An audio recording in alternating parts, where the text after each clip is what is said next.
drinking wouldn't have allowed me to explore this other area of me and kind of was keeping me at this level. Like drinking, when you're drinking a lot, never elevates you.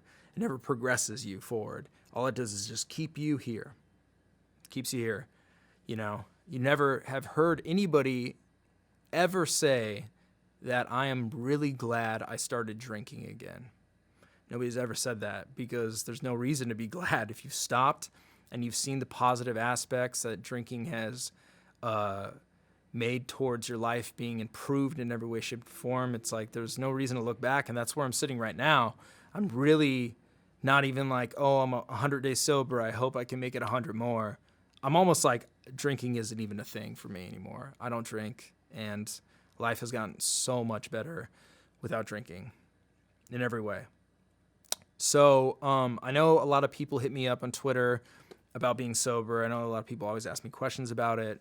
So I've been thinking about this for a long time. I want to form a place where people can get together and talk about issues with addiction. It doesn't have to be limited to alcohol. It can be any other addiction. I know there's every addiction out there.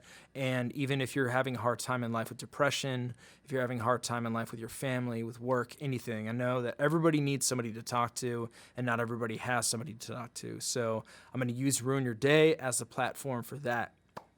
Every week on Wednesdays, I haven't decided a time yet, probably around 5 p.m. Pacific Standard Time. I'm going to have Ruin Your Day live for an hour. And basically what's going to be happening is the chat is going to be live, and that's going to be used as the floor for everybody to talk. I might be on a video feed answering questions to the chat. I might pull up some music that Ruin Your Day made to play. I might play some video in the background. It's going to be sort of a free-form vehicle type of feed. There's not going to be really a set thing that we're doing. The only thing that I want to go on is I want people to feel like it's a safe place to come into and talk and vent, talk to other people, maybe give advice. I'll be in there if anybody wants to ask any questions about being sober. I can give whatever advice I can for that. And yeah, essentially, I just think there needs to be a place like that. I think AA works really well for a lot of people because it's a community. It's a strong-knit community. You have a sponsor that holds you accountable for not drinking. You have other people that are going through the same thing as you. You realize there's a whole world out there of people that just don't drink. And that's rare these days, honestly. So I want there to be a place like that on Ruin Your Day that's doesn't have to be just limited to alcohol. It could be anything. You know, like my parents went through some heart problems this year, and that really devastated me. So, you know, I needed somebody to talk to about that. My ex-girlfriend's dog that I really love got cancer. My close friend just had cancer. So it's been tough for me as well this year, and I'm really thankful that I've had Ruin Your Day to talk to you guys about battle rap and forget about the troubles in my life, but I want to give back, and I want to create a platform where we can all come together and sort of be each other's shoulder to lean on every now and then. So just wanted to make this video to talk about me getting sober, my experience with it. Honestly, to wrap this up, being sober is like probably the best thing that's happened to me in a long time. Me breaking up with my ex-girlfriend that I love to this day has been the best thing that's ever happened to me too as well. It's really like jump-started me to make big improvements in my life that I'm really proud of.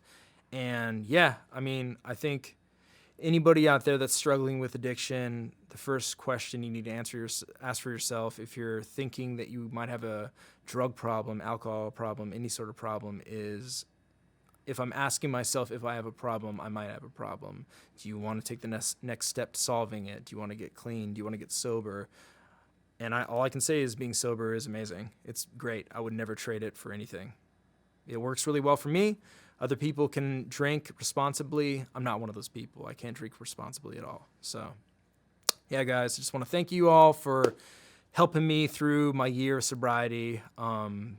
You guys really made a huge difference in my life. I want to thank everybody out there that supported Ruin Your Day, all the patrons, all the people that did a watch episode, all the guests, all the people that tuned in for watch, everybody that bought merch, everybody that bought music. It means the world to me. So thank you guys.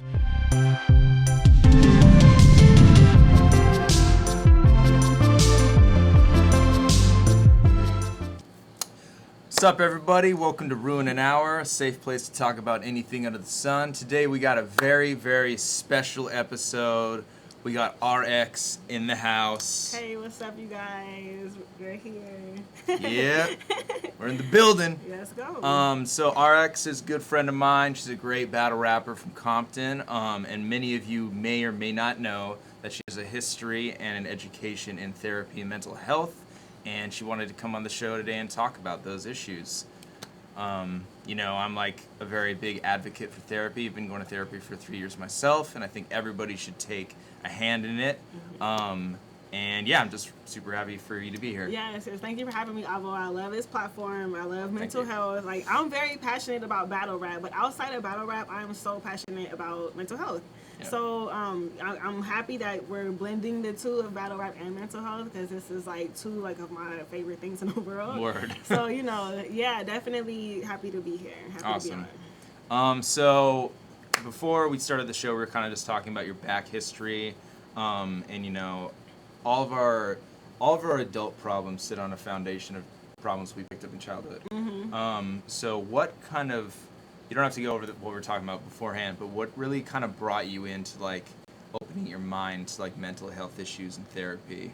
Yeah, so touching on my childhood, you know, this is something that I've said before in battles, you know, that I had a very traumatic childhood. It was a lot of delinquency that went on. There was a lot of, you know, just violence and trauma. Like, you know, that's just kind of how my upbringing was. It was good times too. I had good times also, but it was just, you know, like violence and trauma, it just does something to a child, and it kind of sets like a bad foundation to, you know, grow from. And then, you know, me growing up in Compton, I didn't help it, you know, kind of, you know, you go outside and it's just all kinds of stuff going on because other people are probably dealing with those same issues, if not worse. So, you know, it just kind of grows into something that you just get accustomed to. You don't even think about it. Like, I never thought about it. I was like, oh, this is my life. This is how it is.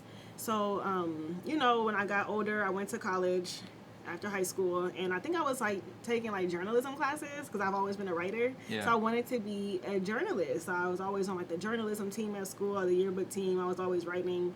You know, English was like my favorite subject in school.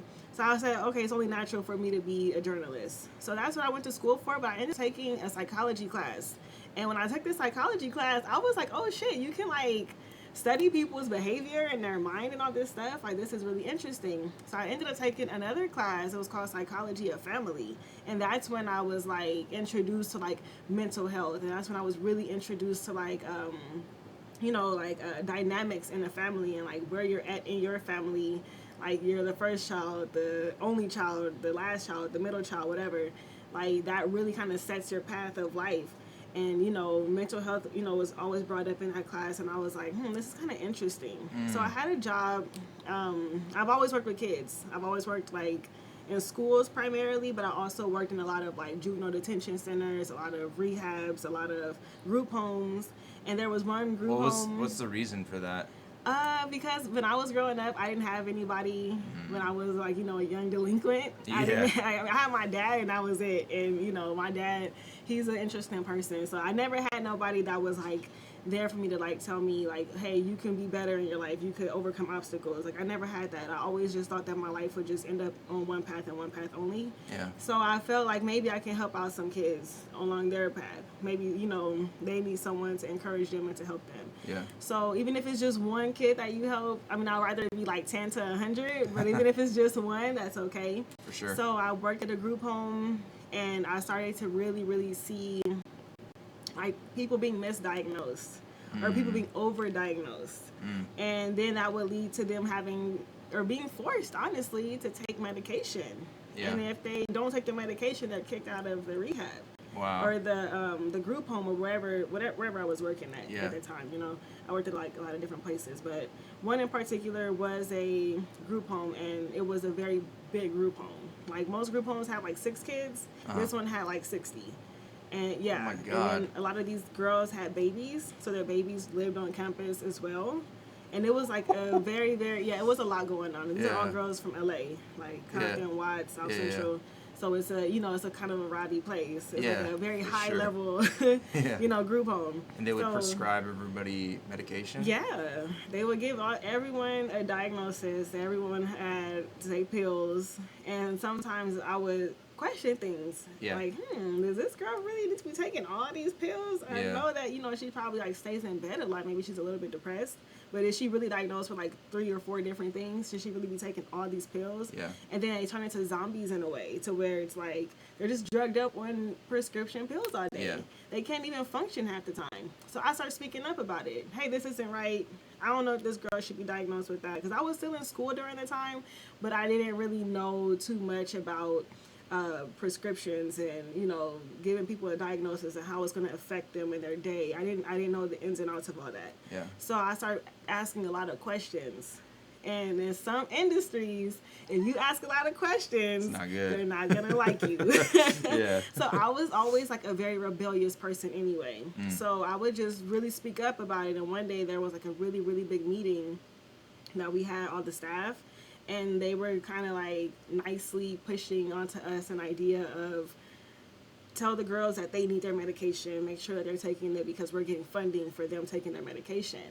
And I kind of was, does anyone have any questions? And I'm like, yeah, I got a question. I got a couple of questions. And I asked a few questions, and the director got extremely upset. Yeah. Like, extremely upset. And that was when I started being blackballed from the job for asking questions. And that's when I started telling the girls, like, hey, are you sure you should be taking this? Did your mom approve this? And then I would like ask, I probably shouldn't have been doing that at work, but I did. I just felt it. I had to ask these kids. I was talking to their parents sometimes. Yeah. And then that's when they were like, okay, no, you're becoming like a serious problem here. Yeah. So, they started. Because you were jeopardizing their money. Yeah. Because it's like if you can get $10,000 for a kid every month from the government. In this group home, you have 60 kids. That's a lot of money. Yeah. But if they have a diagnosis and they're taking pills and they're getting extra counseling, then they're going to get $25,000. And you're not going to get in the way of us getting our money. Yeah. So you're going to have to go.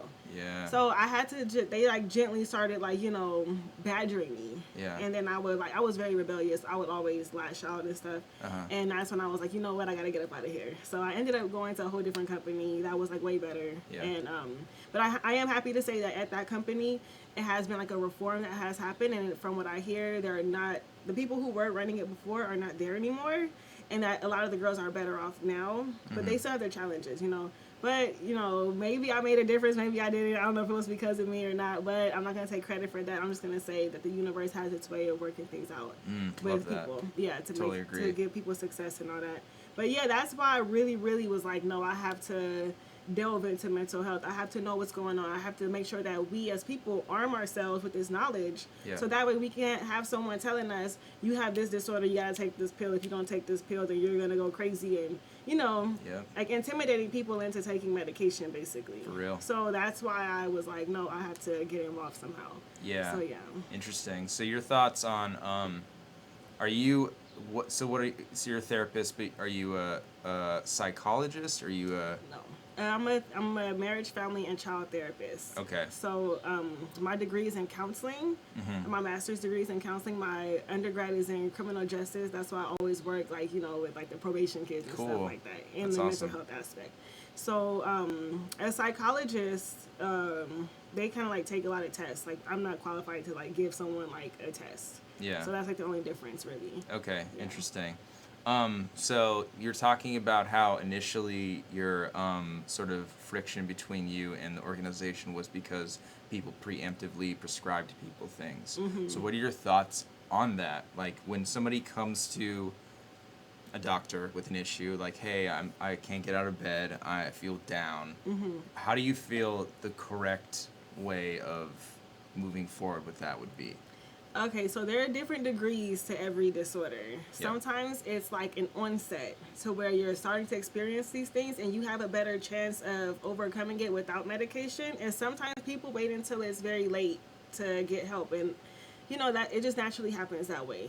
Maybe they're embarrassed to ask for help. Maybe they don't want their family to know that they're asking for help, or their friends. It could be a bad stigma around it. Yeah. So I think that it would depend on where on the spectrum that person is. And sometimes you might need medication for a little while, and then you ease away from it. Yeah. You don't just abruptly stop it. Yeah. But maybe you should probably start that medication for a while to see how it makes you feel, and to see if it helps you in your day. But you can't solely rely on the medication. You have to be doing other activities with the medication to really feel better. Totally agree. And that goes into like coping skills. Yep. Like what kind of coping skills are you going to be using? Are you going to go outside and take a walk? Because sometimes if you're outside in nature, that could really, help you. Yeah. Getting some sun, getting some fresh air, like not staying in bed all day. Like you have to like get out of bed and like do something. Yeah. It's different things for different people. Me personally, I have to use artistic expressions. I do what I call soul writing, where I just pretty much journal, but I just write from the soul. Like I won't talk about these things, but I will write about it. I'm a writer. That's like just how I cope. So how does that feel things. when you tap into that soul writing? So it's not really like from your mind, it's from more of like your heart, I guess you would say. Mm-hmm. So how do you tap into that? Okay, well, me personally, I have to put on some Native American drumming music. Cool. And it's like I just kind of like meditate for maybe like 10, 15, 20 minutes. Yeah. And, just sit in my feelings and my emotions. I'm an emotional writer. So if I get really upset about something, that's when I have to be writing. Yeah. If I'm like really like sad about something, I have to be writing. Yeah. Even if I'm really happy, I have to be writing. If I feel good, I'm just like, it comes from like an emotional place for me personally. So I would just, tap into those feelings and sit with those feelings, because sometimes we have to sit with our feelings. We can't say, oh, I'm mad, but I'm just going to brush it over and go on about my day, because that's going to fuck up your whole day even more. Mm-hmm. You have to sit with the feeling and you have to process it and you have to push it out somehow. Yeah. And whatever that means for you. Some people like me, like I was saying about the writing, some people like to draw, some people like to go paintballing, some people, it's different things for different people. Exercising, bowling, sports, whatever. It's different for everyone. You have to just know yourself and what is going to help you to overcome those things. Sure. And for me, it would be like the soul writing, or I draw sometimes. I'm not that good at it. That's cool. But, I put on my music and I just draw what I feel without writing out a word. Yeah. I just draw whatever I feel, and I just envision something and just draw it. It does help my anxiety, and it does help me to just calm down with my anger, and I just am able to process my feelings, and then my whole day will be way better after that. You do that every day? Not every day, only when I as needed. I used to have to do it every day because I was so angry all the time. Word, okay. And I was like really emotional all the time. So, I have like ebbs and flows in my life. Yeah. Like everyone else. Sometimes, things are going real good, and sometimes things are going real bad. Of course. So it's like for me to like not resort to something negative, I have to do my coping skills. I have like a box, and I just have all my coping skills in there. Cool. And I just keep it in my room. And I just have like a vision board. So if I feel angry, I have like a vision board where I have Post-it notes. Yeah. And I just write positive affirmations on there.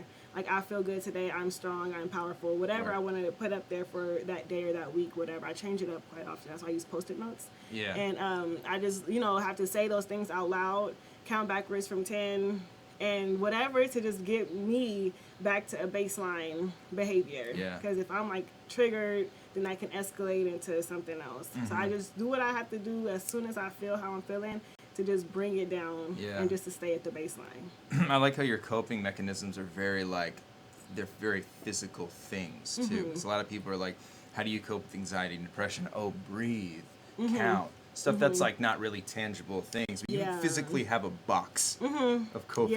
Yeah. That's cool. Because I would always do that with my I work with like a lot of kids. Yeah. And sometimes the only way to get them to express themselves is through drawing, writing, and things like that. That makes sense. And like coloring or whatever. But I think that, counting backwards works. Deep breathing works. It does help, but that can't be your only coping skill. You're probably going to need to do more than that. Like at least like one or two more things that's going to, help you in those times, because sometimes deep breathing, it might not be enough for everyone. For sure. Yeah. You said something interesting that I really like, that I think is a big issue a lot of people go through in life, not even people that suffer from mental illness, but really feeling your emotions and not bearing them, because we're taught, I feel like from our parents' generation, our parents were taught not to feel anything. Our parents were taught just to be tough as hell, like, stick your nose to the ground and work through your problems. That's what a man does, all those really toxic things, Yeah. So I feel like even this period of quarantine has gotten a lot of people feeling uncomfortable for the first time because they're really like, I don't have any of these like Yeah. distractions, and I'm just sitting with myself, and ooh, maybe I don't Yeah. really like some things about me, you know? So I like that perspective you brought to light a lot. So working with kids, and then you said you want to write a book, right? Yes, yes. I'm writing a book. I've had this book idea for quite some time, but I work so much, and battle rap stuff comes up, so I don't always have time to work on it. But during this quarantine period, I've been able to work on the book a lot more. So a big part of that though was me taking a specific writing class to like help me push the book along, which hopefully I'll still be able to take it despite quarantine and things being shut down, and the school that I was going to go to, like, they're not offering the classes right now. Yeah. But yeah, the mental health book that I'm working on, that I'm crossing my fingers to have it out late this year, early next year. Yeah. That's like my ultimate goal with this book. But it's just to really like focus on mental health in the Black and brown communities, because mental health is completely swept under the rug in these communities. It's like it's very, very taboo. It's very, off the wall to say, oh my God, I might have bipolar depressive disorder. Like, that might sound crazy to like a Black grandmother or a Mexican grandmother. Yeah. Like, what the hell are you talking about? There's nothing wrong with you. You're fine. Like, some people are just like that. It's very swept under the rug, like you were just saying right now. Yeah. To be a man, you don't deal with your emotions. You just keep going. You just keep pressing forward. And that's how, the older generation, they kind of would have to deal with their issues like that. Maybe back in those days it worked for them, but in these days, in these modern times, that's not going to help. That's not going to work. Like, that ideology is not going to help anyone. Yeah, well, you see the damage it causes. Right, it's going to make it a lot worse for someone's life, and then they're going to, they're going to affect other people around them. Definitely. God forbid they have kids, they're going to pass that down to their child, and now the kid has issues that, it's like an ongoing cycle, like a generational curse almost. Yeah. And you have to break it somewhere. Why do you think in those communities I'm not saying that like other communities have it perfect by any means, but why do you think it's more shunned in those two communities? My personal perspective is different for both communities. So for the Black community, a lot of our issues, honestly, in this country stem from slavery. Yeah. And back in those days, a lot of tones were set that are still alive today. Yeah. Like, go back to the Willie Lynch letter, So it's like these days, stemming from that, in the Black community, it's like whatever issues you have, you're not going to talk about it. There's something wrong with you, you're fine. Yeah. And it's just like swept under the rug, as are a lot of things in that community. Yeah. And for my personal, I'm Mexican, so I see it in the Mexican community a lot, and the people that I work with. It's like, oh, you're crazy, you sound stupid, eres un pendejo, like, shut the fuck, like, shut up, like, nothing's wrong with you, you're fine. Yeah. And it's just not addressed. And it's like it goes back to like the machismo thing. Like, God forbid, I seen it happen. Mexican kids tell their parents, a boy, tell their parents, oh, mom, I don't feel good, I'm depressed. Yeah. It's like, okay, like, you're not machismo, like, you're not like a man. And a lot of, things are like gender role based in the Mexican community. Yeah. And I see it all the time. I'm Mexican, I can say this. Like, I know what's up. Like, I know what's going on. There's a lot of gender role stuff going on. And you're not manly if you're having these little feelings of depression and these little feelings of, oh, my, my head hurts or whatever it is. If it's not manly, it's not good. And then they're not going to talk about it. They're going to keep it inside. Yeah. And they're not going to tell anybody. And it's just going to grow and grow and grow until it escalates into something that now you probably need some serious help, So it's like we have to just open up the door to just talk to our kids and talk to our family members about mental health. Like, it has to come up somewhere. We can't keep sweeping it under the rug. That's not helping our community at all. For sure. And if we are armed with that knowledge, it's going to prevent people from telling us, oh, you have this diagnosis or that diagnosis, take these pills, all these different things that happen. Because sometimes even in elementary school, kids are kind of forced to take medication because they have ADHD, and that's been like a really serious issue like all across this country. Definitely. Like in elementary schools. For like, sure. oh, your kid doesn't stop talking, he should probably take medication. And the parents are like, oh, really? Okay, let's just get my kid this medication. And now the kid has even more issues because they shouldn't be taking that medication. For real. Yeah, like I'll share one thing about my son. I have a 10-year-old son. When he started kindergarten, he came home and I said, oh my God, Noah, like, you know, what did you learn today in school? It was like his first day of kindergarten. I'm so excited, right? And he looked at me and he said, Mom, I learned how to be quiet. And I said, what do you mean you learned how to be quiet? And he's like, my teacher said I talk too much and I need to be quiet, so I had to close my mouth. And I'm like, what? And like, it just like, I was like, oh my God, are they going to tell my kid that he has like issues? And sure enough, like the second grade, it was like, oh, do you think that your son should be taking medication? Oh yeah, you know, he talks a lot. My son is like a chatterbox. This boy does not be quiet. So I'm like, my son is not going to take any medication. So of course I have like an outburst at the school. Yeah. And I'm telling them like, I do mental health. I know what's going on. Yeah. And you guys are not about to diagnose my son with anything. Word. Like, who else can I talk to? Where's the school psychologist? So I kind of had to, you know, go there. Yeah. And now he's fine. It's just sometimes some kids just need to be sat in a different place in the classroom, not with their friends, to, you know, get them to be quiet a little bit more. And also from the parents saying, hey, when you go to school, you got to sit down, you got to, you know, mind the teacher and be quiet in class. For my son likes to be the class clown sometimes, so yeah, kind of get him in trouble here and there, but by no means should he be given medication because of something like that. Yeah. Yeah. So especially children at such like a developmental age, like stifling their chemicals is so, I just don't see how that's ever a productive thing.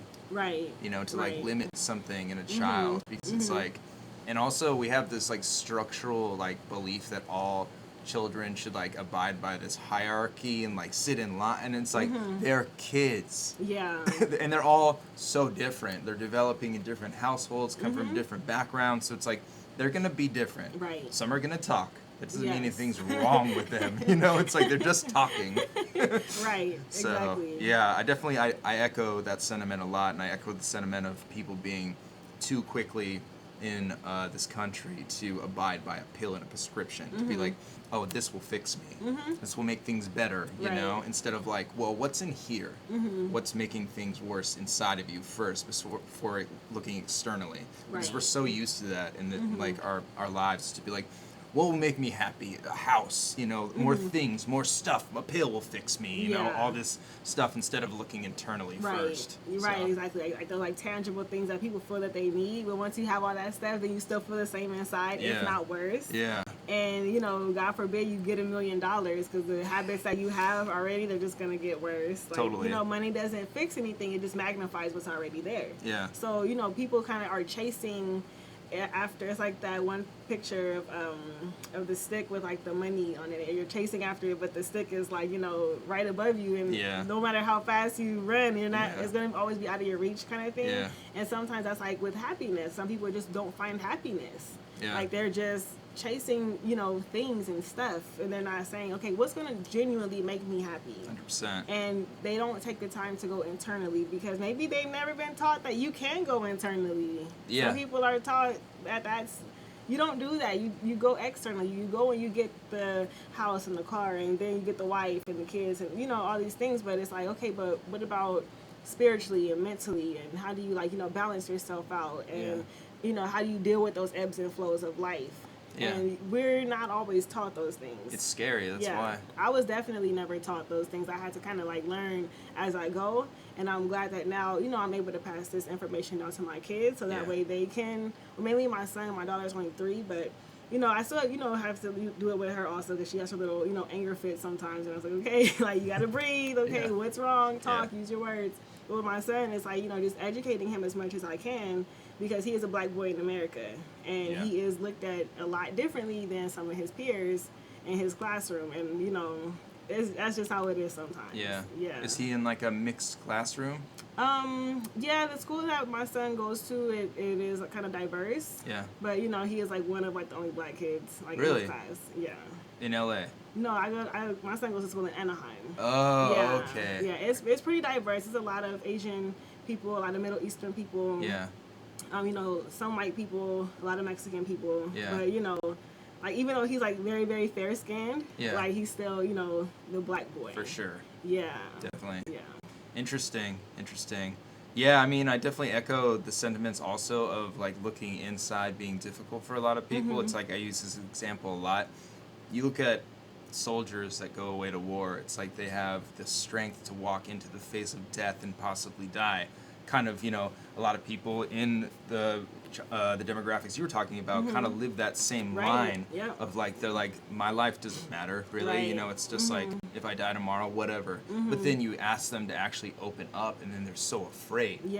So it's like opening up is not easy. It's not easy. It's very difficult. So, but I'm glad that you're, pushing that in those demographics too, because it's so important. Even you saying, like, I didn't even know what fucking machismo meant until recently, like living in LA, and I have like a lot of Mexican friends now. It's like now I realize that's a thing, and I say that term all the time instead of toxic masculinity, because it is a fucking thing now. So it's just so interesting learning about the different demographics and why mental health is like struggling to be unearthed in those. I'm not saying in other communities it's like more out in the open, because I don't feel like it is. I feel like in the white community people just pop a pill. They're like, oh, it's just a prescription will fix us all, like your kid has ADHD, let's give him Ritalin, It's like, I know a lot of kids that, and friends of mine that have been on Ritalin, and I feel like it really fucked them up, Yeah. So. Yeah. So what, like, when can we expect you to possibly have a book out by? I'm like crossing my finger, like, oh my god, the end, like December, please, like, let this happen. It's just about the pandemic happening, and that really just slowed a lot of things down. Like this summer I was gonna finish, like, finalize everything, but it's gonna be probably after the summer now, so I'm hoping by December, like absolute latest, I'm thinking like early next year. Cool. Like hopefully things are like moving along a lot better, in society, in the community, because everything is just kind of slowed down or at a halt right now, and we have to just deal with it. But this is a good time to just do what I can do, because we can't let what we can't control influence what we can control. We can't always do something, so I'm definitely working on it, and I'm just keeping my fingers crossed. Hell yeah. And now you said earlier that this quarantine has actually been pretty good for you. Yeah, like mentally. In what ways? Well, I don't feel like I was having that much time to really like have to myself, because I was just always working. And if I'm not working, then it's like battle rap stuff going on, or mom stuff going on. Like I have like a family, and I have like a busy life.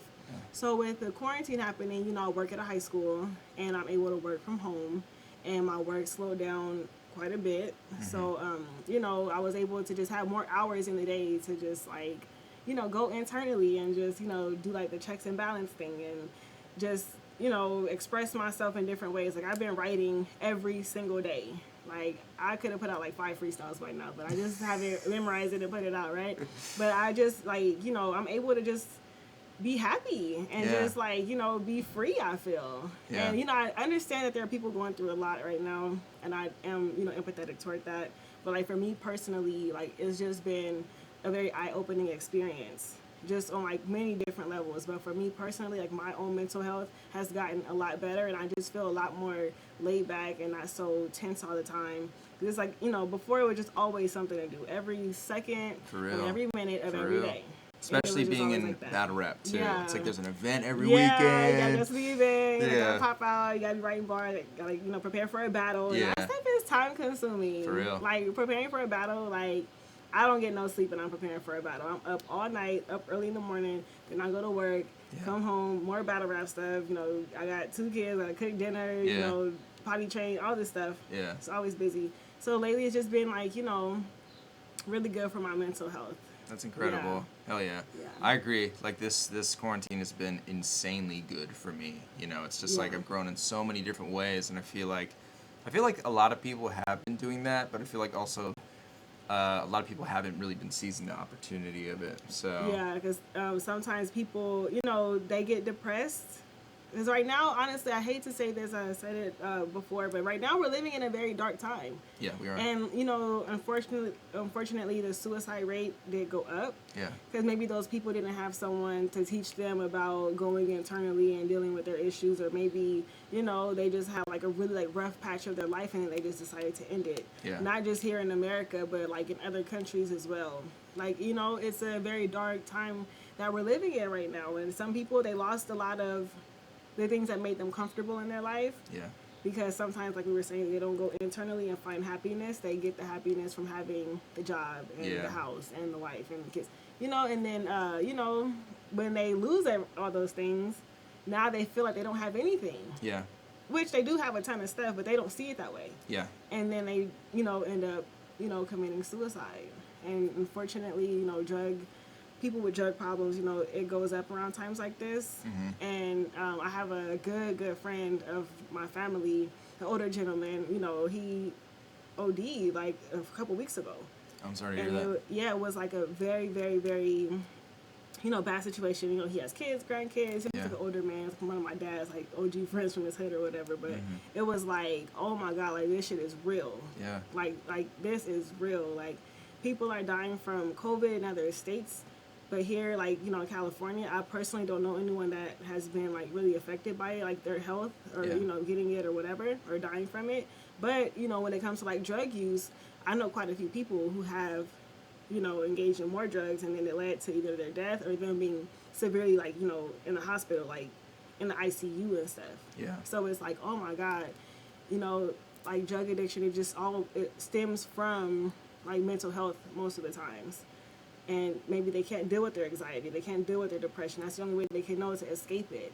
Yeah. And, we have to just know as a community and as, as a people that there are other ways to deal with issues. And we have to just kind of check it at the door, like right when it comes up. Mm-hmm. And don't wait until it's too late, because that's when people might turn to, negative coping mechanisms. And it could really, really cause a lot of harm in your life and people around you. Yeah. And, it's like a cycle. And it just goes. And we have to stop that cycle in one way or another. Totally. Yeah. Totally agree. So what are some healthy ways to deal with anxiety and depression?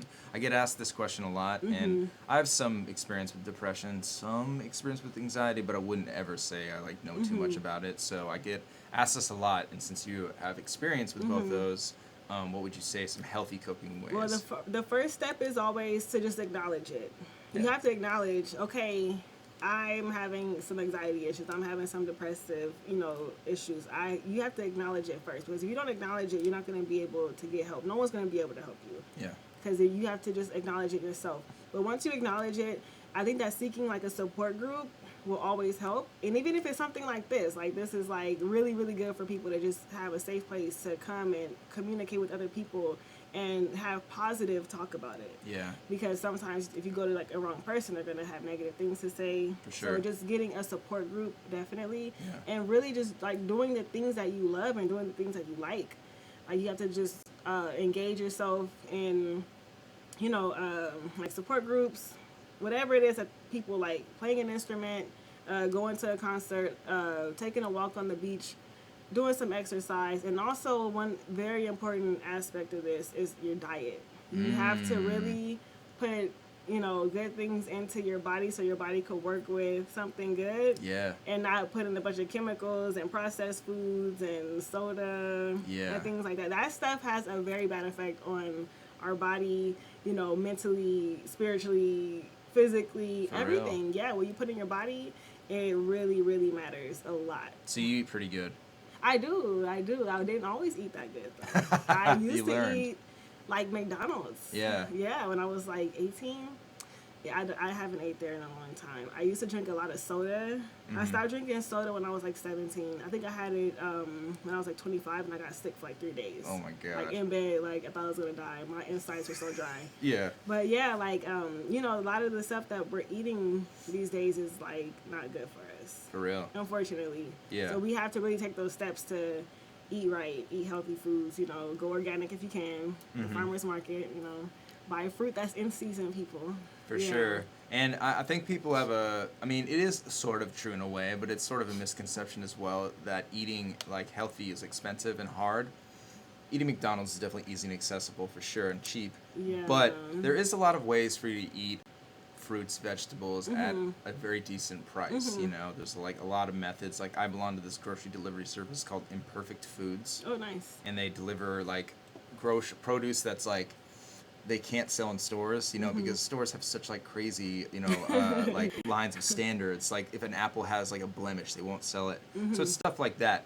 and it like literally costs like $20 for like a big box of just produce that comes to my house. So it's like there are options, and I agree with what you ingest is so important because that's what your body is literally creating you off of. Exactly. You know? Your organs like reproduce themselves, your skin, your hair, everything is like constantly reproducing itself, but it's reproducing itself off of what you put in your body. Yeah. So that's why you gotta drink water, people. Word up. Put the soda down. That's right. Yeah. Yeah, I don't drink anything but water now. That's really good. Yeah, I like quit drinking coffee almost a year ago. Yeah. And yeah, like it's just water every day. I think like if I drank a soda, I like think about it. Oh my God, my like stomach would like churn. Like even thinking about drinking coffee, I'm like, oh boy, that'd be rough. So I agree with the diet being like one of the most like key platforms of setting yourself on a good path with depression and anxiety. Also, you said exercise is a really big one. Yes, you have to get your body moving. I like your shirt, by the way. Yeah, word. Yeah, word to Avo's shirt. Yeah, the gold gym. But yeah, you have to just get yourself active, and also you have to incorporate some sort of like spiritual component, whatever that means for you. It means different things for different people. I had a girl tell me that the beach was her God, and she like explained it to me, and it was so fucking cool. I'm like, wow, that's so cool. I'm going to the beach later. Yeah. And it's like, whatever you feel is your higher power, whatever you feel is, something spiritual for you to be doing, you have to tap into that in one way or another. Yeah, that's gonna really, really, help people on their path. That's like most. I've been in like a ton of AA meetings, NA meetings, everything. There's always like a spiritual component in that program as well, because you have to just incorporate that in some way or another. Yeah. Yeah. And you also said being creative. Oh yeah, creative expressions. Drawing, writing. People like to do different things. Like whatever it is that you feel is creative for you, whether you're reading a book, writing a book, writing. Notes to yourself, positive notes, and just sticking them around your house. Yeah. I know people who have done that. They wake up and they have like a note on their mirror, or they have like someone close to them come to their house and like leave little notes here and there. Put the note in your backpack, and that way you open it up and you're like, oh, okay, I feel good today, or you're awesome, or just saying positive things about yourself and doing like a gratitude check. And for like anxiety, sometimes you have to just feel what you feel in the present. Like, okay, you're feeling anxious. Just stop for a second, take a deep breath. Okay, wiggle your fingers, your toes, count backwards from 10. Okay, now say 10 things that you're grateful for. You don't want to do 10, do 5. What are you grateful for right now in this moment? Okay, now go ahead with your day. And see, you have to just check yourself here and there whenever you're starting to feel these different things to just, bring yourself back to your baseline. Yeah. Yeah. Yes, so I think what I'm hearing is that you have to lean into the feeling. Yes. You have to sit with the feeling sometimes, and you have to acknowledge the feeling before you can just move on. Yeah. Because you don't want to drag that all through your day. For sure. And then you don't want to drag it through the week, and then you can't sleep at night, and these things are like bothering you. You got to just deal with it. Sometimes we don't want to deal with these things, but we have to face it. We got to deal with it head on. And if you need support, reach out to someone who's going to support you, whether it's one person, 5 people, 10 people, whoever's going to be on your team and in your corner to like push you to the positive side of things. Yeah. Not someone that's going to, influence you to do anything negative. Yeah, for sure. Yeah, I mean, and a lot of another interesting thing you said is that, bad stuff does happen in life. Mm-hmm. So it's very ridiculous to think that we're just going to be one emotion forever. No, happiness. It's like that's not how it works, and if it does work that way, that's a sign of something incorrect. Yeah. So it's like we need to feel the full spectrum of emotions in order to live a fulfilled life. So that comes with feeling negative, Yeah. Those feelings are helpful to a degree, and it's learning how to sit with them and deal with them in a healthy way. And like you said, lean into them when you're feeling anxious. Like even wiggling your fingers is feeling that. It's like sitting in the feeling and letting it wash over you instead of being like, why am I feeling like this? How can I stop feeling like this? I'll just do something else. I'll go drink, and then I won't feel anxious anymore or depressed. Right. So I like that, and I believe in that too. Do you want to turn towards the chat to see if they got any questions for you? Let's do it. Yeah, I love the chat. All right, chat, if you guys got any questions for RX, fire away. Drink water, people.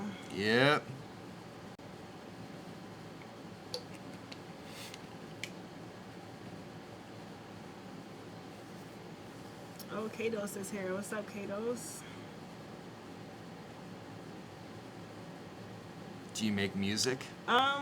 Lately I haven't. I haven't been able to go to the studio lately, but I've been like writing to like beats lately. I want to put some stuff out for you guys, but the studio is like open and it's closed, open and it's closed. But no, like I have some stuff that I'm working on Dope. right now. Hell yeah. yeah. Hell yeah. You just answer any that you Okay, feel. so we're gonna talk to Amy. How would you direct someone to get used to doing it before it's the critical moment? You know, you have to honestly be honest with yourself, and you have to just once you feel that something is coming on and you don't feel comfortable, and you know, you got to just address it right there. But you know, if it gets to that critical moment, then you do have to, you know, reach out to someone, reach out for help, get like a support system going. Anyways, what do we do with my girlfriend who has depression? You have to be supportive of your girlfriend, Rivaldo. You know, do what you have to do to help her every day, because depression is something that once you're deep in depression, it's hard to get out of it. It's like quicksand, and you have to just be that hand to her that's going to help pull her out and just get her doing things that she likes to do. Try new things, you know, go bike riding, or you know, whatever it is that's out of your norm. Something out in nature, you know, would really be good for that. But do things around the house if she's not comfortable just going out into nature like right away. Because sometimes you gotta take baby steps. It just depends where on the spectrum of depression she is. What's my nationality? Oh my God, I'm a ton of stuff.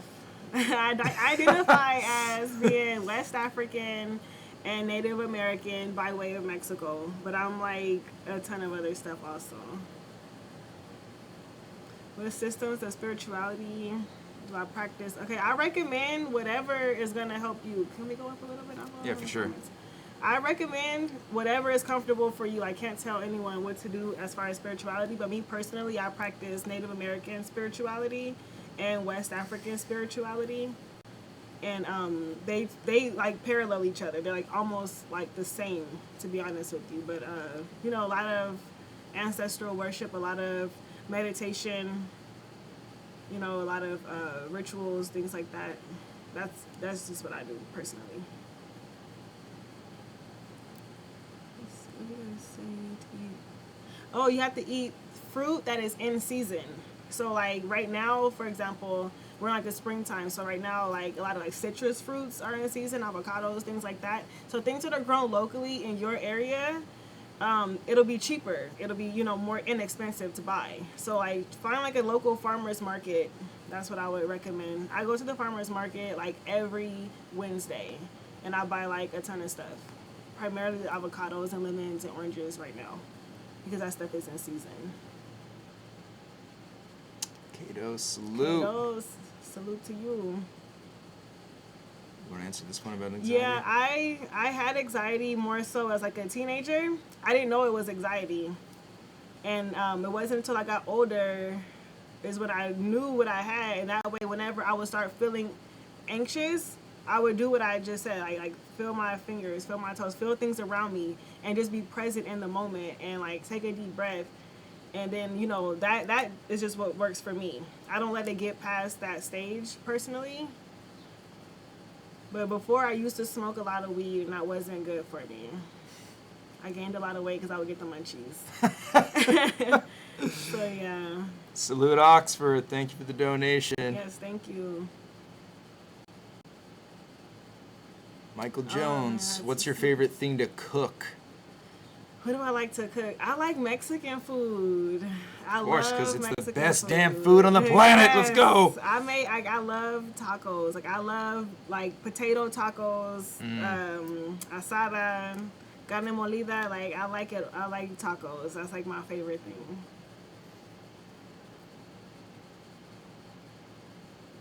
Thank you, Rashid, my South African friend.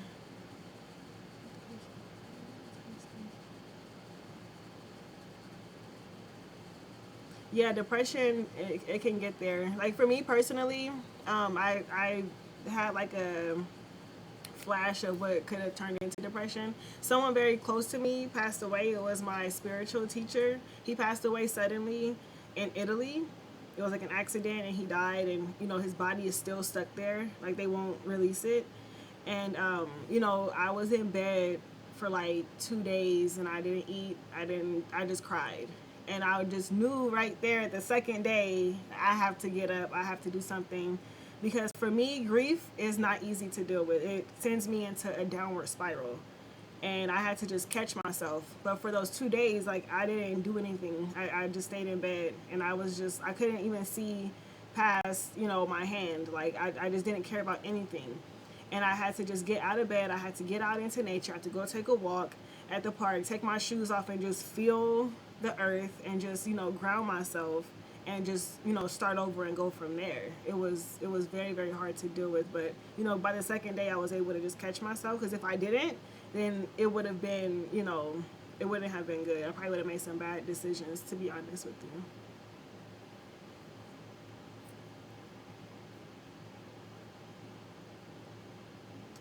To Scotty, thank you. Much respect to you too. I mean, I just feel like I just bring my own individuality to the table. I'm a very dynamic person. You know, there's a lot of different, you know, things about me, like, you know, my spirituality, my nationality, my upbringing, the fact that I went to school, and, you know, like the cultural things that I bring. That I put all that into my material, and that's what I personally bring, you know, to the table. And I don't think that, you know, what I do can be duplicated. And I'm not a carbon copy of someone else. So that's how I feel. Let's go.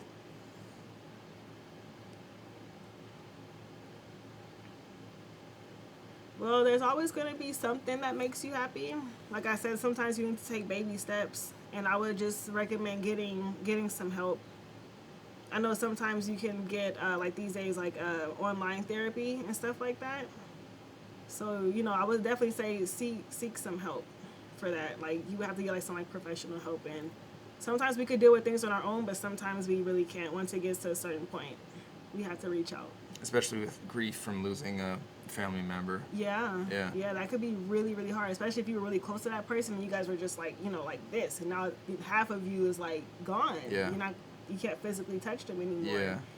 And I don't know how people feel about this, but in times like that, I personally feel like another thing that's kind of taboo that you could do would be reaching out to like a psychic medium, and, you know, crossing over to the other side. And, you know, I recommend things like that. Yeah. I think that that's also taboo, and that should also be talked about, is like, you know, mediumship and, you know, like these like spiritual things. Like, a lot of this stuff might be shunned by some religious communities, and it might not be looked upon good, but I personally know that it can help people. Yeah. Yeah. Word. I agree. Have you ever explored martial arts? No, I haven't. You don't do karate, RX? I don't do karate. But you're active in other ways. Yeah, I am. Plus she's got hands. Yeah, I got hands. Mine is a little bit different. You already know. People can attest to the fact. But no, I definitely recommend martial arts. I personally don't do it, but my son, you know, I'm getting him into martial arts. You know, he was just about to start classes before, you know, the world shut down. But yeah, it's a very grounding thing. You know, they're different kinds. They're all good for different things, like karate, taekwondo, you know, different things. I think that it's really good. Hell yeah.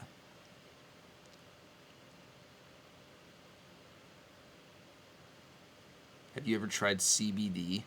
No, I haven't. What are your thoughts on it?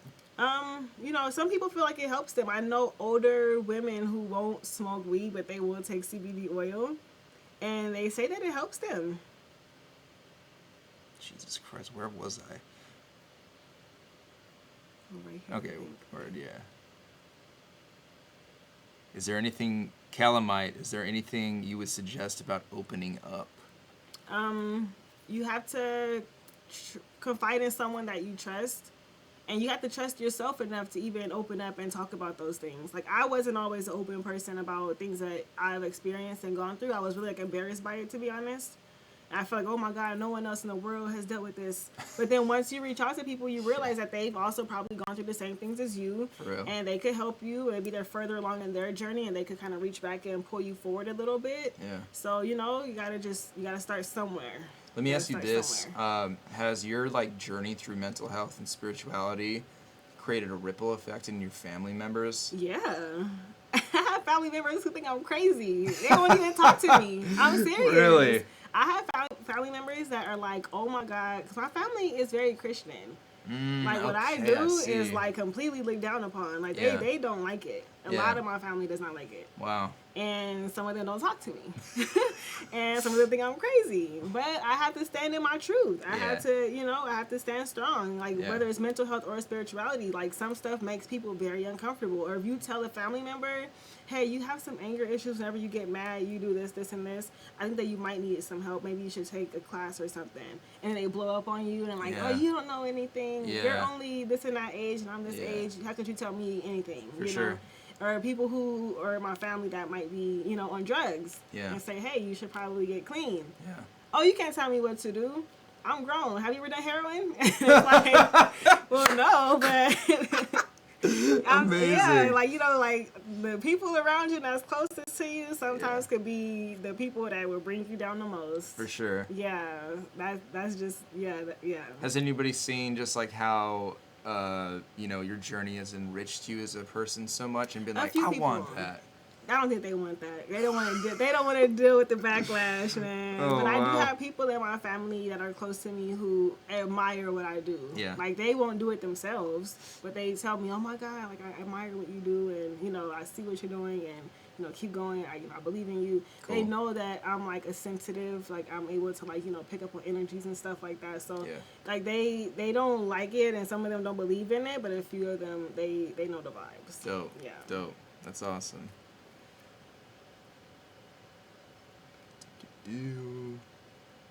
Yeah, keep going, Tiana. You gotta. Every day it's a battle. Debo, what's up? It's cracking, my Oh, man. Debo up in here. Okay, Debo, that's right. What's up? Shout out to Bars and Branch. Yep. Yeah, check us out. Where do they subscribe to that? What's the YouTube channel? At Debo Vision, and that's where our episodes are dropping.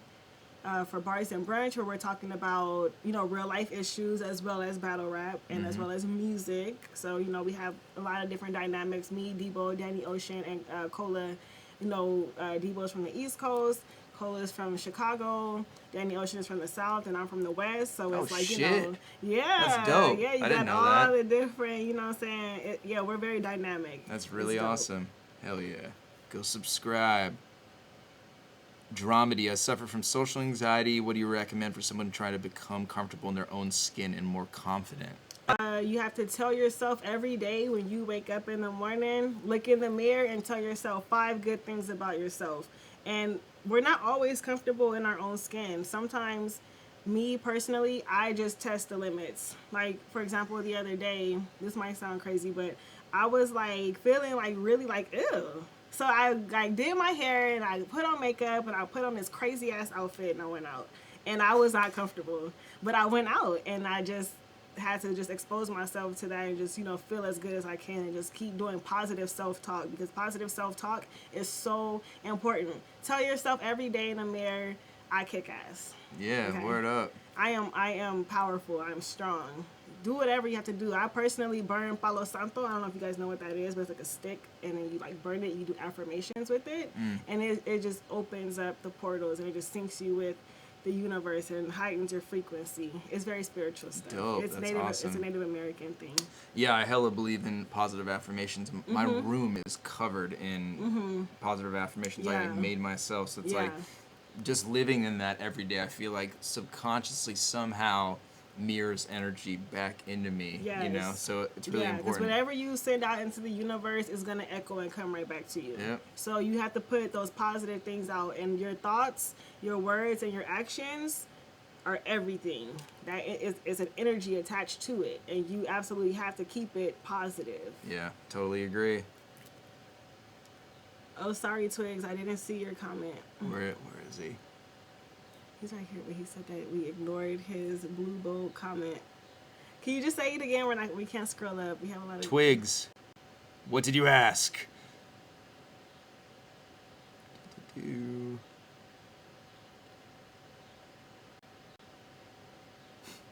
Debo, you make me happy.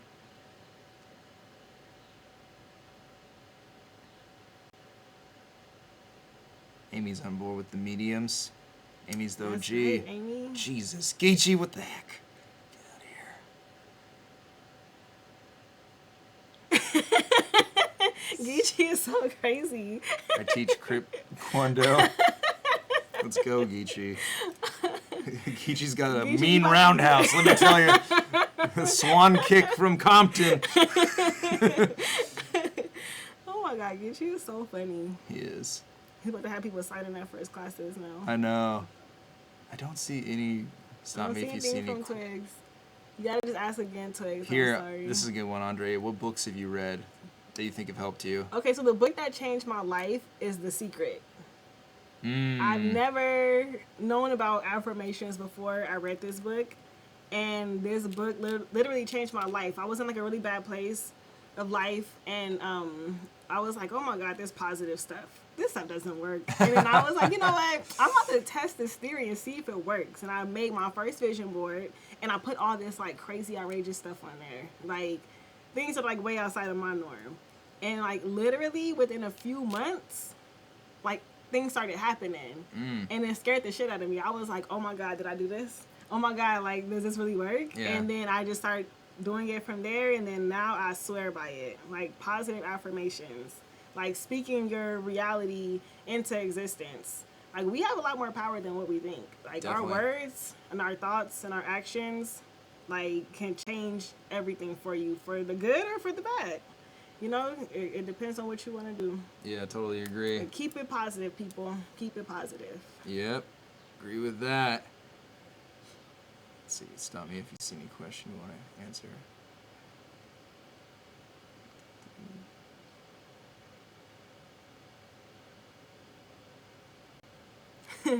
People always comment on my teeth. It's like the funniest thing ever. Why is it Thank I mean, you you. have really nice teeth. I don't know, like to me they're just like regular, but then everyone's like, "Oh my God, your teeth." I think I told you I have dreams where my teeth are like falling out and stuff like that Yeah, sometimes. yeah, Oh yeah. my God. I have those dreams too. I wake Sup- up and I go crazy. Supposedly it's a sign of stress, but I think Who I knows? think it depends on like what it is. I think that some of them, like if it's like your wisdom teeth, then it's like someone close to you is like gonna die or something crazy like that. what Yeah. teeth are they for you in your dreams? Sometimes it's like my front teeth. Yeah. I wake up and like I wake up in the dream like, oh, I'm waking up, and then I look in the mirror and then they're all like falling out and Yeah. like wiggly. Yeah. And if I like bite down on something, then they're just gonna like fall it comes out. out. Yeah. Yeah. It's the same way with me. It's my front teeth too. Yeah, I'm always really scared. I think that one time I had a dream that my tooth came out and like another one like grew right in, and like right after that, like a big change happened in my life. So yeah. Interesting. I was like, oh man, that's crazy. But for me personally, I don't know. Maybe it's like a fear of mine, I guess. I don't really want to call it a fear. I don't have fears. But I don't know. I just always have that dream. Yeah. I don't feel like I'm like stressed out though. But I look Yeah. online, I read like a ton of different meanings for it, and it's always like a different meaning for like, you know, course. different websites. But it just scares the crap out of me every time I dream that. Oh my God, no. Yeah. Crip foo. Somebody's crazy. Do you ever lucid dream? Yes. Yeah, me too. Yeah. I love it. I can like dream like no other. Yeah. Like, I can like go like I can like astro travel.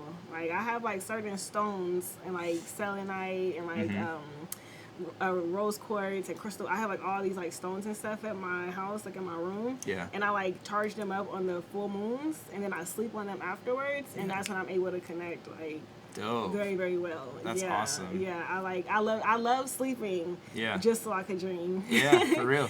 It's incredible, especially Like when dreams you are real. Like, Yeah, they are. They They tell totally me are. the future. All right. Amanda, thanks for the donation. Thanks, Dramedy. Amanda. Do you ever have the dream where you're just falling? Falling? No. I think that maybe when I was young, I think I had a dream like that where I was falling from like the sky and like there was like no ground or something crazy, and I was like, oh snaps, I could fly. I made it to like a good dream than like Yeah. a scary one. Yeah. I was like young. Yeah. Yeah, I think that when I woke up, like the blankets were like all over my face. That's where like the clouds came from, I guess, in the dream. I don't know. Yeah. I love being able to control your dreams. Like, if I just, like, realize I'm dreaming, I'm like, okay, I'll just, like, fly away right now and Yeah. just start flying or something. And I always, for some reason, get the inclination to make my dreams really scary. I'm like, I'm just going to make this scary as shit right now. And then I wake up and I'm like, why did I do that? But it's crazy when you talk to people that don't remember their dreams. Yeah, you know? I like rarely meet people that can remember their dreams. Yeah, me Most too. of my friends are like, "No one dreams. What do you mean dream? You don't yeah. dream. That's not even a dream. Is Yeah. it black and white?" I'm like, "No, it's in color." Like, what are you talking about? Yeah. Yeah. Critchy. That's so funny. But yeah, everybody, you guys got any more questions for RX? See, I envy people that can remember their dreams. What about when you first wake up? You don't remember your dreams when you first, like the first thing you do when you wake up? I know throughout the day it fades, but... Yeah. You got, like me personally, I have to write my dreams down as soon as I wake up or it's going to leave And me. you I'm not actually gonna write remember. them down? I write it on my phone and then I transfer it to paper later. I have like... I want to make it like a book or something one day. I don't know. That's It'd cool. be kind of crazy, That'd be right? dope with like illustrations and stuff. Yeah, That'd be tight. I have crazy dreams. Nice. Yo. Like I have crazy dreams. That's dope. Those snaps, we just got a ton of stuff. Have you ever experienced paranormal activity? Yes. Let's go. Oh my god. Do you want to talk about it? You want to talk I mean, about I could. what happened? Oh my, to me, okay, yeah, it's paranormal activity, right? But like whenever someone dies, they come to me. They'll come wake me up out of my sleep, and like they'll like come and see me. Yeah. Like it's not a dream. This is like real life. Yeah. Like I'm able to like just like tap in. Like I was at a friend's house recently. Oh, this is probably like gonna get a little bit personal, but I don't care. I was at a friend's house the other night, and I saw someone walk out of her house, and then they like faded off. And I told her, like, hey, like, do you ever experience like stuff happening here at your house? And she's like, oh my god, yeah. And I'm like, okay, I just saw a guy, and then this information like came to me about this guy. Yeah. And I'm telling her what I'm seeing with this guy, and she's like, oh my god, that just happened the other day. Like I felt an energy that came in, and this and that happened. Like, oh my god. So we started talking about it. Whoa. And I was like, oh shit, like this is real. Yeah. Yeah. Wow. Like I get these things, but I don't always express it to people. I don't always talk to them about it. Yeah. But I am like, I'm very into like spiritual things. Yeah. And That's amazing. this is like a big part of the reason why ever since I was little, I would go to like people's funerals and stuff, and then I would see them like at their funeral. Yeah. And I would tell my mom would be like, no, you're just seeing things that's not real. Like that's fake. Like, that's of the devil. Things like that. And it's like, it is? Okay. Yeah. So yeah, like, I kind of like shunned it most of my life, but like these past few years I've just been like, whatever, this is who I am. I gotta just, represent it. Yeah. So yeah, so paranormal things, nothing negative has ever happened to me. Maybe like once. I remember I was like asleep and I woke up and like I felt someone like on top of me. I could like see like the shadow of someone on top of me, like pressing down on my chest, like not let me breathe or something. Yeah. But I burned some sage and I got their ass up out of there. So yeah, I burn sage at my house every day. Let's go. Okay, I don't play them games. Yeah, word. Oh, Danny's here, the bar god. I'm too cold. What's too up, cold. Danny? What's up, Danny? You ready for this rooftop, bro? A couple Let's floors go. that way. We You gonna went to be work. on the building. Yep. Let's go. Not in the building, on the building. Yeah, That's for right. real. That's right. For real, for real. Debo, is this a serious question? I don't want to take you serious right now. Yeah. How can I keep my mental health dealing with female battle rap?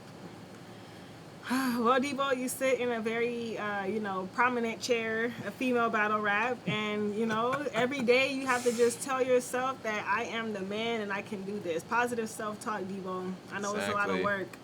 Totally. You gotta just, keep business, and keep personal. But you're doing God's work, man. Like she That's said, there's right. nobody else that's in that position that you are, and you're bringing to light what nobody else is. So you gotta Right. feel secure in that fact. Right. And don't listen to the cries of few don't express the voice of many. So don't Yes. always listen to the negative comments. We'll I'm super guilty of this, going through the YouTube comments, and there's a sea of just positive, amazing comments, and there's one negative one, Yeah. and I'm like, what the? What? And it's like honestly, in battle rap, we are so blessed because I feel personally, maybe it's just me, but I feel like there's not a lot of other mediums that we can do for work that we're just showered with people love. There is hate, of course, but it's that comes with every creative Yes. platform. Look Yes. at sports. Look at athletes. How much They hate probably they deal get. with it way worse than Yeah, us, it's like they just right? get nonstop death threats. People hating them, for playing, for being physical, But I feel like battle rap is a very loving culture, so don't listen to the negative too much, unless it's something you can truthfully make yourself better from, you know, so. Very, very true. You gotta just take the negative with a grain of salt and keep it pushing. Yeah. Because there's gonna be negative, things out there that are gonna be said. Exactly. All right, well, you guys got any more questions for RX? Did you play any sports? I never played sports, but I did do ballet. I did ballet for like many, many years. And I did hip hop for many, many years. I was always like a dancer. But I always wanted to play sports, but I never got a chance to. I wanted to play soccer, but I didn't. I never played sports. Word. How did you quit smoking weed? Oh my God, I got really tired of it. One day, so there's this method in therapy where if you want to stop doing something, you do it a lot. So like, if a couple is always arguing, tell them argue more every day. And then they get so tired of it, they don't want to do it anymore. So I use that method with smoking weed. I just smoked like a whole lot over the span of like 2 weeks. Yeah. And by like the end of the 2 weeks, I was like, bro, I don't want to do this shit ever again. Like, I'm fucking over it. Yeah. So yeah, because I'm like a Libra, so everything has to be balanced. So if I ran out of weed, but I had like a blunt, I can't let the blunt go to waste. I gotta go get more weed now. And then I ran out of blunts, but I got all this weed, so I gotta go buy. It was like a never ending thing. Yeah. And that's when one day I was like, okay, I'm about to just smoke a whole lot, and then I just didn't want to no more. And then shortly after that, like a few months maybe, I got pregnant with my daughter, and then it made me like, okay, I can't go back and do that again anyway. I was pregnant, and then I had my daughter, and I nursed her for like a very long time, like 18 months. And then even after that, I just didn't want to smoke anymore. But then I started again around like the cold season. That's when I feel like I need to be smoking. Yeah. Like whenever it's cold outside, if it's raining, like I feel like I have to smoke. Like even to this day. But I try not to, and I just I either sleep, because I like to dream, or I eat ice cream. Nice. Or I just like go out and get myself in nature, like a park or like the beach. I don't care how cold it is. I'll put on a jacket and go to the beach. Dope. Like I love the beach. Dope. So that's what I do to like cope with like the feeling of like needing to smoke. If I like hear like a certain song, I'm like, oh man, I want to smoke to this song so bad. But then it's like, okay, I'm not going to. I'm gonna, take a deep breath. I'm just gonna not even think about it. Yeah. Yeah, but lately it's been tough, guys. Favorite ice cream flavor? RX. Ice cream. Oh my God, it's this ice cream at Baskin Robbins. It's a Reese's ice cream. So you really are a good. huge fan of Reese's. It's not just the name. It's like, it's just funny that my name just happens to be, because my real name is Maurisa. Yeah. Nobody's gonna call me that. Everybody just calls me Reese or Risa, and that's like been like a childhood name of mine, like Reese, Risa. So people just call me Reese, and then I just love Reese's. Like, oh my God, I don't eat chocolate. I hardly eat chocolate, but if I do, it's gonna be a Reese's. Word. Yeah. It's the Baskin Robbins flavor. Yes, but if not that one, then like mint and chip is so good to me. I think I have some in my house right now. Interesting. Mint and chip. Yes, All right. I love mint and chip. Oh my God, it's so good. Give me some. Alrighty, everybody. I think that's probably all, unless you see any questions. Someone's asking about reincarnation. That's like a long topic. I don't know if I want to get into that. Yeah, they're pretty much throwing the gauntlet at you. I Like, know. do you believe in ghosts, reincarnation? What happens? Yeah, I believe in reincarnation. I definitely do. I don't think that you die and come right back right away. I don't think that's how it works, but I do believe in that.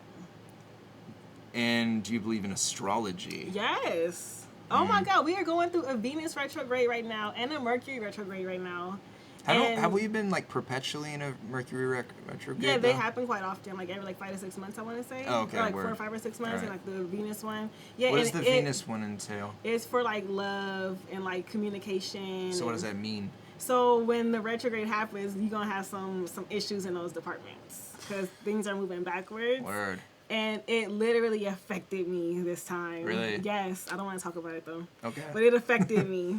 Damn. Yeah. So it's very real. It is. Yeah. I follow astrology and numerology like no other. Numerology? Yes. What's that? You take your name, and your name has like numbers attached to it, and then you add up the numbers, and that's like your life path number. And then like it's so accurate. Like it's crazy. Yeah. Numerologist.com, people. Go in there and get your free report today. I'll check it out. All right, guys, we'll wrap it up there. I just want to thank RX so much for coming by. It was a pleasure. Anytime you want to come on, Oh, thank you please so much. come on as much as I'm always possible. available. Hell Sunday yeah. mornings are awesome. All right, we'll get you on And again. yes, I do believe in a parallel universe, Roberto.